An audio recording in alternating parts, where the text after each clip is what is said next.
Salut les amis, bienvenue sur le Riz Jaune. Aujourd'hui, des banh mi à l'omelette. Amis végétariens, on ne vous a pas oublié. Alors, vous êtes certainement impatients de découvrir la recette. Sans plus attendre, on y va.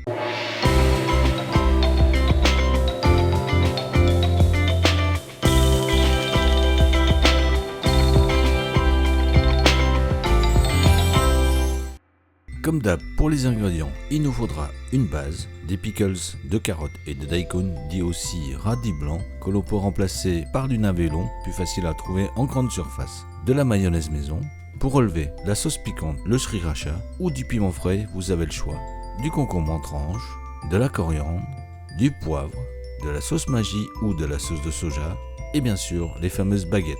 Il nous faudra aussi des œufs, de la cébette, de la sauce de poisson et du poivre. Pour les quantités, reportez-vous comme d'habitude à la description. Nous on y va pour la petite préparation.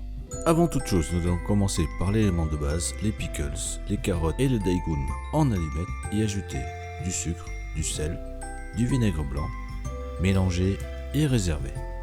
Découpez le demi-concombre en deux, puis en lamelles. Les piments en rondelles si vous décidez de ne pas utiliser la sauce sriracha et effeuillez la coriandre. Pour l'omelette, commençons par ciseler la branche de cébette.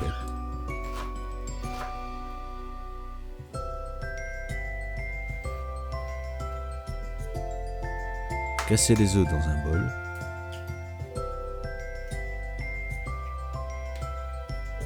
Poivrer, saler avec la sauce de poisson. Bien mélanger l'ensemble. Et ajouter la cébette ciselée.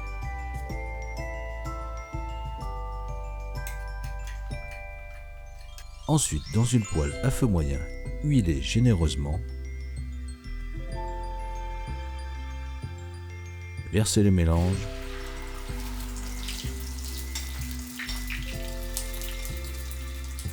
Et le temps de la cuisson sera en fonction de la texture que vous recherchez.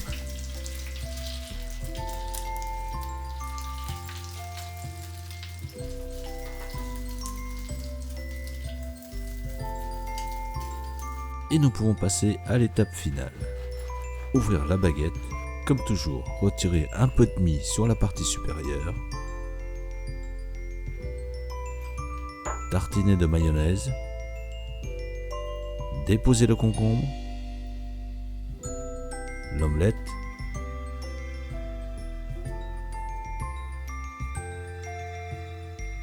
Le piment frais ou la sauce sriracha. Pour nous, ce sera la sauce piquante. Ensuite, mettre les pickles, poivrer, la sauce Maggi ou la sauce de soja, terminer par la coriandre. Il n'y a plus qu'à déguster. Voilà, simple et efficace comme d'habitude. Alors si vous avez aimé la vidéo, n'hésitez pas à la partager et à la liker. Pour plus de détails sur la recette, reportez-vous comme d'habitude à la description. Moi je vous dis à bientôt et bon appétit.